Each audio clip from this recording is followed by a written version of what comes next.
Hello student, welcome back to my YouTube channel Suman lecturer में आपका स्वागत है। मैं नरेंद्र सर 12th केमिस्ट्री के 25 महत्वपूर्ण बहुविकल्पीय प्रश्न को आपके सामने लेकर आया हूं जो परीक्षा के दृष्टि से अति महत्वपूर्ण है। ओके स्टूडेंट, जो आपको परीक्षा देने में, परीक्षा को क्रैक करने में मदद करेगा। ठीक, तो आइए हम उन 25 MCQ टाइप के क्वेश्चन को पढ़ते हैं और जानते हैं। इसमें से लगभग हमेशा रिपीट होने वाले क्वेश्चन हैं, आप अभी देखेंगे तो समझ जाएंगे। देखते हैं अब हम, हमारा टॉपिक क्या है। फर्स्ट देखिए आ गया। फर्स्ट हमारा क्या है, एक क्रिस्टलीय ठोस में होती है। क्या होती है? एक क्रिस्टलीय ठोस में होती है। फर्स्ट हमारा क्या है, दीर्घ परासकोट, लघु परासकोट, अनिश्चित व्यवस्था, इनमें से कोई नहीं। क्रिस्टलीय ठोस, सबसे पहले हम जानेंगे क्रिस्टलीय ठोस होता क्या है। क्रिस्टलीय ठोस वह होते हैं जिनमें जो परमाणु, अणु या आयन होता है वो नियमित क्रम से व्यवस्थित होता है। ठीक है, वो हमारा क्या होता है, क्रिस्टलीय ठोस होता है। तो ये क्या होते हैं, दीर्घ परासी होते हैं। ओके स्टूडेंट, क्या होते हैं, दीर्घ परासकोट के होते हैं। क्या होते हैं, दीर्घ परासकोट के होते हैं। कौन सा विकल्प हमारा सही है? First number.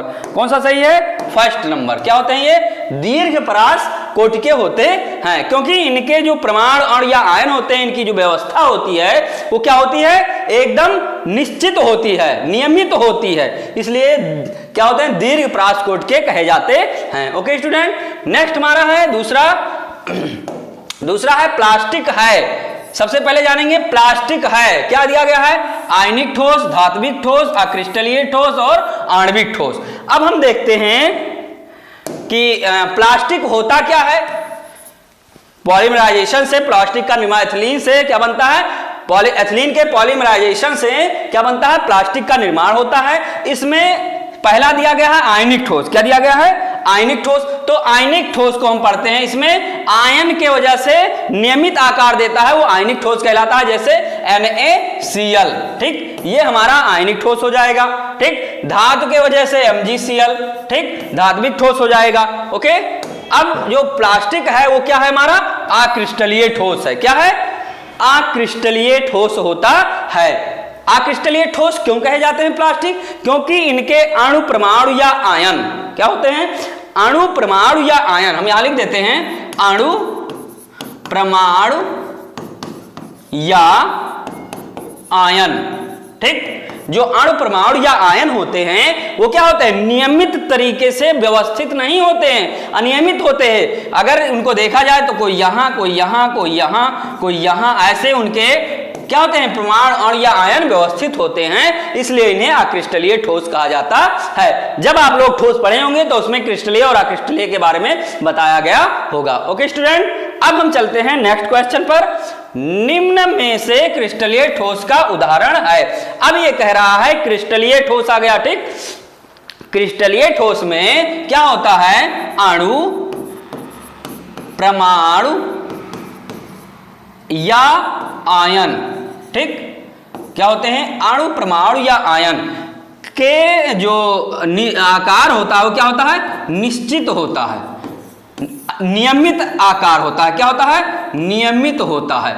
उनका एक नियमित आकार होता है। क्या होता है, नियमित आकार होता है। ठीक है, वो एक दूसरे के निश्चित दूरी पर बंधे हुए होते हैं। ये देखिएगा, ऐसे ये एक दूसरे के निश्चित, इन दोनों के बीच की दूरी क्या होती है, निश्चित होती है। ठीक, इसलिए इन्हें क्या बोलते हैं, क्रिस्टलीय ठोस कहते हैं। तो इनमें से NaCl भी है, जितने भी आयनिक ठोस होते हैं, ठीक, वो क्या होते हैं, क्रिस्टलीय ठोस होते हैं। KCl भी है, क्या है, NaCl भी है, KCl भी है और Na2SO4 भी है। इसलिए हम क्या करेंगे, आंसर हमारा जो हो जाएगा वो हो जाएगा ये सभी।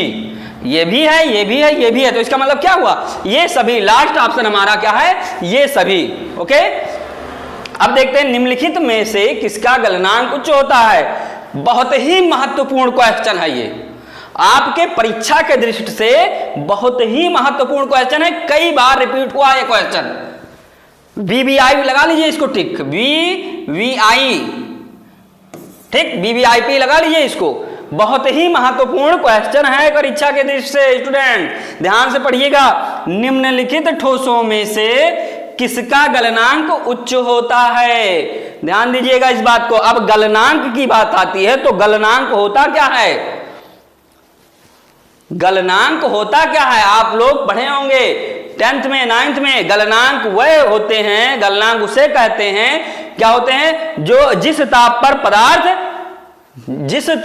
पदार्थ क्या हो जाए, गलना स्टार्ट हो जाए, ठीक है, वो उसका गलनांक कहलाता है। वह ताप उसका गलनांक कहलाता है। तो गलनांक उच्च किसका होगा? आप अगर देखेंगे ध्यान से, ब्रेन पर जोर डालेंगे तो आराम से आ जाएगा। क्या है? सहसंयोजी ठोस, छद्म ठोस, आणविक ठोस या आयनिक ठोस। हम आपको बता देना चाहते हैं कि जो हमारे आयनिक ठोस होते हैं वो क्या होते हैं? गलनांक उनका उच्च होता है। ठीक, क्यों गलनांक उच्च होता है? क्योंकि इनके बीच जो है अंतरा अणुक प्रमाणिक बल जो होता है, ठीक, वो क्या होता है? अधिक होता है। ये जो स्पेस बीच में आप देख रहे हैं, ठीक, कौन सा स्पेस? ये जो स्पेस आपको बीच में दिख रहा है, इन दोनों के बीच में ये स्पेस जो दिख रहा है, ठीक, ये क्या होता है? बहुत ही अंतरा अणुक प्रमाणिक बल जो होता है वो बहुत ज्यादा होता है। इसलिए ये आपस में एक दूसरे को कसे हुए रखते हैं, जकड़ के रखते हैं, पकड़ के रखते हैं। ओके, तो क्या हो जाएगा? ये आयनिक ठोस। किसका गलनांक उच्च होता है? आयनिक ठोस का। अभी मान लीजिए NaCl है तो NaCl का क्या हम, ये आयनिक ठोस है तो NaCl को क्या करेंगे? अगर हम गलाएंगे या ताप से गलाएंगे तो ये जल्दी गलेगा नहीं, हाई टेम्परेचर देना पड़ेगा इसका। ठीक है, इसको हाई टेम्परेचर दोगे तो ही इसके बीच के अंतराणुक बल आपस में कम होंगे। ठीक, और जब कम होंगे तो ये ऑटोमेटिक क्या होगा? टूट जाएगा, पिघल जाएगा। ठीक, लेकिन गलनांक इसके उच्च होंगे। ठीक, तो अभी हमें 100 सेंटीग्रेड ताप देना तो ये गलेगा नहीं। ठीक है, क्या होगा? ये 100 सेंटीग्रेड ताप देंगे तो ये गलेगा नहीं। जब इनके बीच का जो ये अंतराणुक स्पेस क्या होता है? प्लस और माइनस से, एक प्लस होता है, एक माइनस, एक plus, plus minus plus, plus minus plus. ठीक, ऐसे होता है तो ये दोनों आपस में क्या होते हैं? जुड़े हुए होते हैं। ये दोनों आपस में प्लस माइनस जोड़े हुए रखता है। ठीक, इसलिए इनमें बल ज्यादा लगता है, आकर्षण बल ज्यादा होता है, इसलिए जल्दी ये गलते नहीं है, इसलिए इसका गलनांक उच्च होता है। ओके स्टूडेंट, आगे देखते हैं। ये देखिए आगे हमारे पास ग्रेफाइट है। आप लोग जब संरचना पढ़े होंगे ग्रेफाइट की फर्स्ट चैप्टर में, ठीक, तो वहां बताया गया होगा ग्रेफाइट क्या होते हैं? सहसंयोजक बंध के द्वारा बंधे होते हैं। किस बंध के द्वारा? सहसंयोजक बंध के द्वारा बंधा होता है। ठीक, एक कार्बन परमाणु 3 कार्बन परमाणुओं से इसमें जुड़े हुए होते हैं। ठीक, ये क्या होता है? ग्रेफाइट। इसलिए इसे सहसंयोजक ठोस कहा जाता है। ग्रेफाइट को क्या कहा जाता है? सहसंयोजक ठोस कहा जाता है। ओके, तो इसमें क्या हो जाएगा? आयनिक ठोस, सहसंयोजक धातु। ये देखिए सहसंयोजक ठोस कहा जाता है। नेक्स्ट हमारा क्या है? नेक्स्ट क्वेश्चन देखते हैं। चलिए, ग्रेफाइट हो गया। ग्रेफाइट क्या है? सहसंयोजक ठोस होता है। ओके, अब ग्रेफाइट सहसंयोजक ठोस है। इसमें से कुछ एग्जाम्पल आपको और हम बता दें, जैसे ग्रेफाइट हो गया, हीरा हो गया। ठीक, ग्रेफाइट हो गया, हीरा हो गया, क्वार्टज हो गया। ठीक, क्वार्टज। ठीक, ये क्या होते हैं? सहसंयोजक ठोस होते हैं। क्या होते हैं? सहसंयोजक ठोस होते हैं। ग्रेफाइट, हीरा एंड क्वार्टज, ये क्या होते हैं? सहसंयोजक के एग्जाम्पल होते हैं। ठीक, अब क्या होता है? क्रिस्टल जालक में से अवयवी कणों के बाहर निकलने पर दोष को कहते हैं, दोष को कहते हैं रिक्तिका दोष। क्या बोलेंगे? रिक्तिका दोष। क्या बोलेंगे? रिक्तिका दोष बोलते हैं। नेक्स्ट क्वेश्चन हमारा, निम्नलिखित में से किसमें साटकी दोष पाया जाता है? अब साटकी दोष जो होता है, साटकी दोष कहते किसे हैं वो हमारा देख लीजिए यहां। जैसे मान लीजिए कोई ठोस है, क्या है? कोई ठोस है, ये आपस में बंधे हुए होते हैं। कैसे बंधे होते हैं देखते हैं। ये आपस में एक दूसरे से बंधे हुए होते हैं, अंतराणु परमाणु बल से ये दोनों सब बंधे होते हैं। ठीक, ये ऐसे बंधे होते हैं, ये देखिएगा ऐसे बंधे होते हैं। तो एक में क्या होता है, plus minus plus minus plus minus plus minus. अब इसी में से प्लस माइनस प्लस माइनस, अब देखिएगा ये हमारा हो गया। लेकिन क्या है, ये जो आयन है ये क्या होता है, निकल जाता है। क्या होता है, आयन निकल जाता है यहाँ से, ये स्पेस खाली हो जाता है। ठीक, ये आयन निकल जाता है तो ये स्पेस क्या होता है, हमारा खाली हो जाता है। ठीक, तो इनका बैलेंस बराबर होता है। ठीक है, धनायन और ऋणायन दोनों निकलते हैं जब अपना स्थान छोड़ देते हैं। ठीक है, साटकी दोष में साटकी महोदय ने 1930 ईस्वी में इसकी खोज की थी। ठीक है, इसमें क्या होता है, माइनस और प्लस अपना क्या होता है, स्थान को छोड़ देते हैं। क्या करते हैं, अपने स्थान को हट जाते हैं, अपने स्थान से निकल जाते हैं बाहर, जिस कारण इन दोनों का बैलेंस बराबर होता है। ठीक, तो इस प्रकार के दोष को हम साटकी दोष कहते हैं। इसका एग्जाम्पल है CSCl। ये क्या हो जाएगा, CSCl। साटकी दोष कहां पाया जाता है, साटकी दोष CSCl में पाया जाता है। इस साटकी दोष की खोज साटकी महोदय ने 1930 ईस्वी में किया था। ओके स्टूडेंट, नेक्स्ट देखते हैं हम। फ्रैंकल दोष के कारण आयनिक क्रिस्टल का घनत्व तो क्या होता है, फ्रैंकल दोष के कारण आयनिक क्रिस्टल का घनत्व तो क्या होता है, देखते हैं। अब फ्रैंकल दोष क्या है, फ्रैंकल दोष ये, ठीक, ये मान लीजिए कोई ठोस है। ठीक, तो plus minus plus minus plus minus plus minus plus ये। ठीक, अब क्या होता है, हम दूसरा कलर लेते हैं। ये देखिएगा, ये जो माइनस हैं ये आपस में क्या होते हैं, जुड़े होते हैं एक दूसरे से ऐसे। ठीक, ये आपको पता होना चाहिए, एक दूसरे से क्या होते हैं, जुड़े हुए होते हैं। ओके, अब क्या होता है, ये अपना स्थान क्या करते हैं, छोड़ देते हैं। जब ये अपना स्थान छोड़ते हैं तो कहाँ आ जाते हैं, इस बीच वाले गैपिंग में आ जाते हैं, यहाँ ये। ठीक, जिस कारण यहाँ रिक्तिका पाई जाती है, दोष उत्पन्न होता है, इसी को हम फ्रैंकल दोष कहते हैं।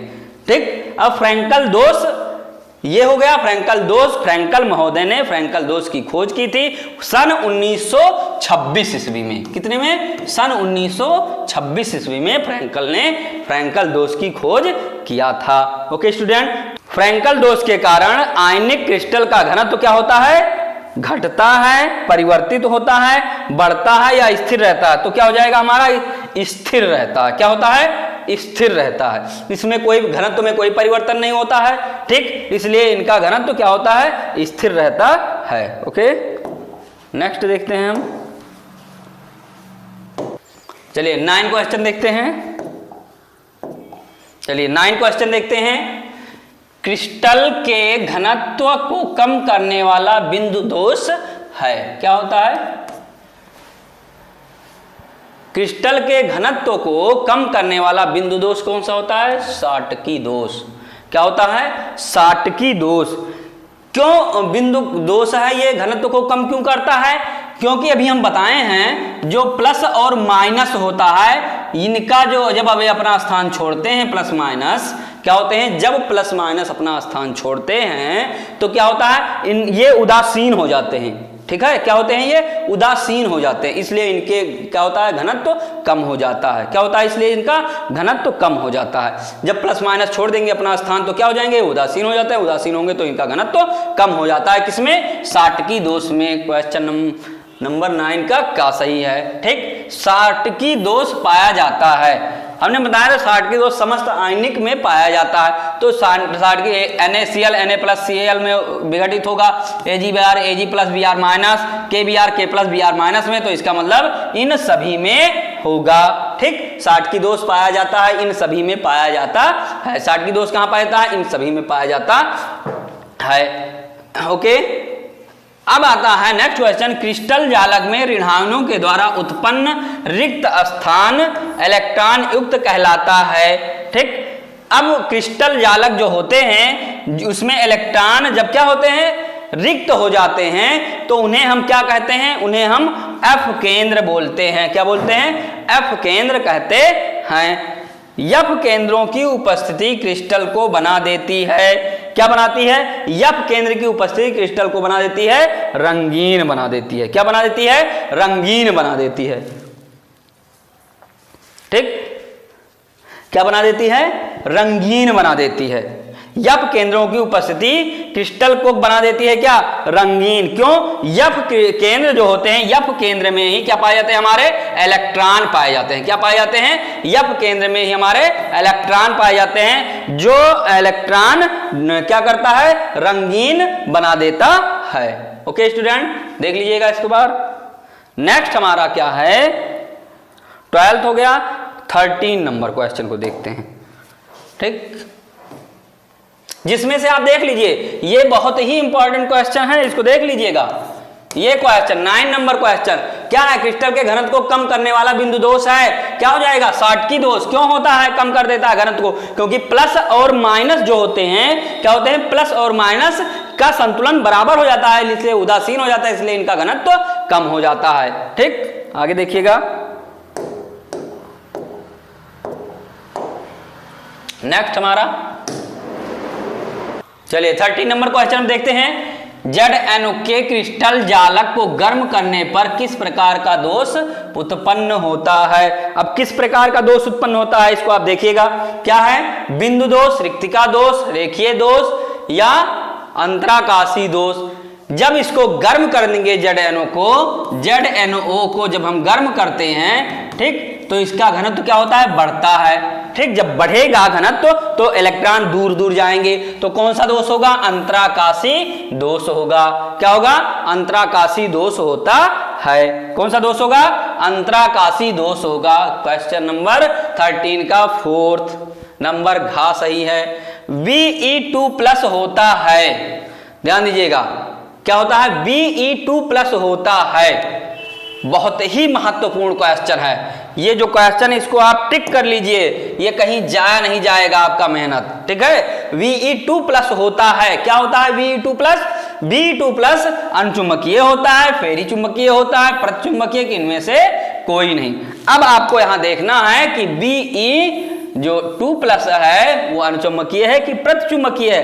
तो हम पहले जान लेते हैं कि अनुचुंबकीय और प्रतिचुंबकीय, जो दुर्बल विद्युत चुंबकीय में प्रतिकर्षित करते हैं उन्हें प्रतिचुंबकीय कहते हैं। तो इसमें से Be2+ है प्रतिचुंबकीय का उदाहरण। अनुचुंबकीय क्या होते हैं? जो दुर्बल मैग्नेटिक क्षेत्र में, चुंबकीय क्षेत्र में क्या होते हैं? आकर्षित होते हैं, उन्हें अनुचुंबकीय कहते हैं। ठीक, अब हमारा प्रतिचुंबकीय क्या हो जाएगा? Be2+ हमारा प्रतिचुंबकीय हो जाता है। क्या आगे देखते हैं। नेक्स्ट हमारा, अतिचालक प्रक्रम की खोज किसने की थी? अतिचालक मतलब ज्यादा मात्रा में चालकता जो होती है, उसे किसने की थी? कैमरलिंग-ओन्स ने की थी। ठीक, ये तो सिंपल सा क्वेश्चन है, आप पढ़े ही होंगे कई बार इसको। विलयन में होता है, विलयन में क्या होता है? विलयन में क्या होता है? देखिएगा, विलयन में क्या होता है? सामांगी मिश्रण, विषमांगी मिश्रण, असंगत मिश्रण या संगत मिश्रण। तो आपको पता है जब निश्चित मात्रा में, समान मात्रा में मिश्रण को आपस में मिलाया जाता है तो एक विलयन तैयार होता है, जिसे हम सामांगी मिश्रण कहते हैं। क्या बोलते हैं? सामांगी मिश्रण कहते हैं। विषमांगी में तो अनिश्चित क्या होगा? विषमांगी मिश्रण जो होगा उसका कोई निश्चित अनुपात नहीं होता है, अनिश्चित अनुपात होता है वो, कि अगर एक अनुपात विलेय का 10 अनुपात विलायक का लेते हैं तो विषमांगी मिश्रण में होता है। ओके स्टूडेंट, आगे देखते हैं हम। नेक्स्ट क्वेश्चन, अब देखिए नेक्स्ट क्वेश्चन क्या है? बहुत ही सिंपल क्वेश्चन है, लेकिन आप कितने लोग हैं जो इसको कर ले जाएंगे? देखिएगा क्या है? विलयन का वह घटक जिसकी मात्रा कम होती है क्या कहलाता है? बहुत ही सिंपल क्वेश्चन है। अब जिसकी, जो विलयन की परिभाषा जानता है ठीक। विलयन बराबर होता क्या है वो आराम से इसको निकाल लेंगे, ठीक। इससे सिंपल सी बात है, विलयन का वह घटक जिसकी मात्रा कम होती है। तो जाहिर सी बात है कि विलेय की मात्रा हमेशा कम होती है, ठीक। तो इसका हो जाएगा क्या, विलेय, क्योंकि विलयन बराबर होता है, क्या होता है, विलयन बराबर होता है विलेय इंटू विलायक। विलायक हमेशा क्या होता है, सॉल्वेंट, ठीक। तो सॉल्यूशन इक्वल टू, यहां लिख देते हैं solution equal to solute into solvent, ठीक। तो सॉल्वेंट क्या होता है, सॉल्वेंट हमारा ज्यादा होता है। जैसे क्या करते हैं, 1 लीटर पानी में, ठीक, क्या होता है, 1 लीटर पानी में हम 1 लीटर पानी में हम 100 ग्राम चीनी मिलाते हैं। तो चीनी जो कम मात्रा में होता है उसे हम सॉल्यूट कहते हैं, पानी हमारा ज्यादा मात्रा में, इसलिए हमें से सॉल्वेंट कहते हैं। क्या कहते हैं, जो कम मात्रा में होता है उसे विलेय कहते हैं, ठीक। जो ज्यादा मात्रा में होता है उसे विलायक कहते हैं। इन दोनों को मिला दीजिए, मिक्स कर दीजिए, तो हमारा विलयन तैयार हो जाता है। तो क्वेश्चन क्या है, विलयन का वह घटक जिसकी मात्रा कम होती है क्या कहलाती है, विलेय कहलाती है। 18 नंबर क्वेश्चन को देखते हैं, वायु में जलवाष्प का मिश्रण किस प्रकार का विलयन होता है, ठीक है। तो वायु में जलवाष्प का विलयन हमारा गैसीय विलयन कहलाता है। नेक्स्ट हमारा 19 नंबर क्वेश्चन को देखते हैं, क्या है 19 नंबर क्वेश्चन, निम्नलिखित में से किस गैस की विलेयता द्रव विलायक में अधिक होती है।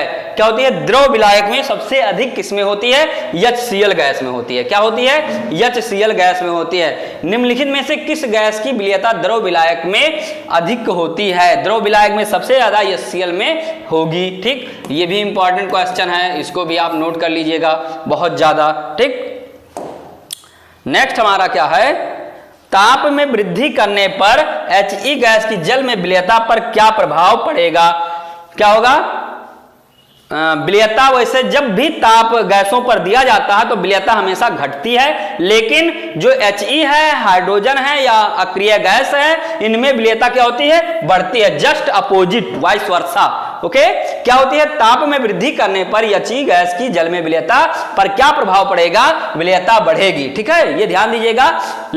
अन्य गैसों में विलेयता क्या होती है, घटती है, लेकिन इस कंडीशन में जो अक्रिय गैस होते हैं, इनर्ट गैस होते हैं, उनमें विलेयता बढ़ती है। इन बात को ध्यान रखिएगा, ओके स्टूडेंट। नेक्स्ट देखते हैं हम इस क्वेश्चन को, आप भी इस क्वेश्चन को भी स्टार लगा लीजिए, ठीक है, इस क्वेश्चन को भी स्टार लगा लीजिए, ओके। नेक्स्ट देखते हैं, हेनरी के नियमानुसार, क्या होता है, हेनरी के नियमानुसार। तो हेनरी का नियम आप लोगों ने पढ़ा होगा, स्थिर ताप पर क्या होता है, किसी गैस का द्रव्यमान उसके दाब के समानुपाती होता है, ठीक। सिंपल सी बात है ये, तो इसको आप टिक लगा लीजिए। ये क्या हो जाएगा, पहला ही हो जाएगा यम समानुपाती P। ये हेनरी का नियम है, स्थिर ताप स्थिर रहता है तो उसका जो दाब होता है द्रव्यमान के समानुपाती होता है, ये हेनरी का रूल है, ठीक। नेक्स्ट हमारा क्या है, गोताखोरों द्वारा श्वसन के लिए प्रयुक्त किए जाने वाली गैस सिलेंडर में किस गैस को मिलाया जाता है। बहुत ही बार ये क्वेश्चन रिपीट किया गया है, यही नहीं आपके परीक्षा के दृष्टि से, यही नहीं आपके आने वाले कॉम्पिटिटिव एग्जाम में भी ये क्वेश्चन बार बार रिपीट होता है, इसलिए आप इस क्वेश्चन को एकदम गांठ बांध लीजिए, इसको पढ़ लीजिए, ठीक है। कौन सी गैस होती है जो गोताखोर द्वारा श्वसन के लिए प्रयुक्त किए जाने वाली गैस सिलेंडर में गैस को मिलाया जाता है, वो हमारा क्या है, He होता है। क्या होता है, He होता है। आगे देखिएगा, नेक्स्ट हमारा क्या है, आसुत जल या शुद्ध जल की मोलरता कितनी होती है। आसुत जल या शुद्ध जल की मोलरता 5.555 होती है, इसलिए 5.6 दिया गया है, ठीक है। कहीं कहीं 55.5 ही दिया रहता है, ठीक। मोलरता कितनी होती है, 55.5 मोलरता होती है। अब ये निकलता कैसे है, आपको जब हम क्या नाम है क्वेश्चन कराएंगे तो वहां आपको ये बताएंगे कि इसका मोलरता कैसे निकलता है, ठीक। आगे देखते हैं, नेक्स्ट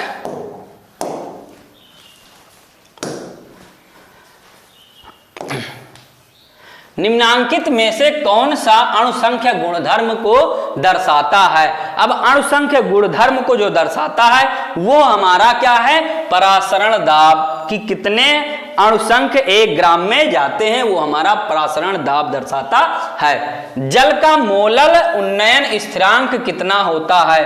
क्या होता है? जल का मोलल उन्नयन स्थिरांक कितना होता है? तो जल का मोलल उन्नयन स्थिरांक जो होता है 0.52 मोललता -1 इनवर्स में होती है। तो ये थे हमारे 2 क्वेश्चन, आपके बहुत ही इंपॉर्टेंट है, देख लीजिएगा 2 क्वेश्चन। एक बार हम आपको फिर से बता दे रहे हैं क्या है वो 2 क्वेश्चन। एक ये always repeated all competitive exam, ठीक है, हमेशा ये कॉम्पिटिटिव एग्जाम में आपके बोर्ड पेपर में 12th क्लास में, ठीक है, ये हमेशा रिपीट होने वाला क्वेश्चन होता है। इसलिए आप अच्छे से पढ़ लीजिएगा। इसका जब हम न्यूमेरिकल करवाएंगे तो वहां बताया जाएगा कि अशुद्ध जल या शुद्ध जल की मोलरता 55.5 कैसे होती है। ओके स्टूडेंट, आगे देखते हैं हम। ये दोनों क्वेश्चन को बहुत ही मेन इंपॉर्टेंट है, ये दोनों क्वेश्चन आप एकदम लिख लीजिए, रट लीजिए, ठीक है। देखते हैं नेक्स्ट क्या था। हाँ, निम्नांकित में से कौन सा अणु संख्या गुणधर्म दर्शाता है? तो ये परासरण दाब हो जाएगा। क्या हो जाएगा? परासरण दाब हो जाएगा। क्या हो जाएगा? परासरण दाब हो जाएगा। जल का मोलर उन्नयन स्थिरांक 0.52 मोललता -1 होती है। ठीक, ये थे हमारे टॉप 25 केमिस्ट्री के मल्टीपल चॉइस क्वेश्चन थे। आपको बताया गया इसमें से आपको परीक्षा में 2-3 क्वेश्चन तो 100% मिलेंगे, कॉम्पिटिटिव में तो बहुत ज्यादा मिलेंगे। ठीक है, कॉम्पिटिटिव एग्जाम में 4 क्वेश्चन 5 है जो लगातार रिपीट होते रहते हैं। एक परीक्षा में आएगा, दूसरा दूसरे परीक्षा में आएगा, तीसरा, मतलब हमेशा वो रिपीट होने वाले क्वेश्चन थे। तो सो स्टूडेंट, अब आप इन 25 क्वेश्चन को एकदम तैयार कर लीजिए, ठीक है, और आज से आप स्टार्ट कर दीजिए बोर्ड पेपर को क्रैश करने के लिए। ठीक, बोर्ड पेपर अच्छे से आप कर लीजिए। Okay student, that's all, thank you.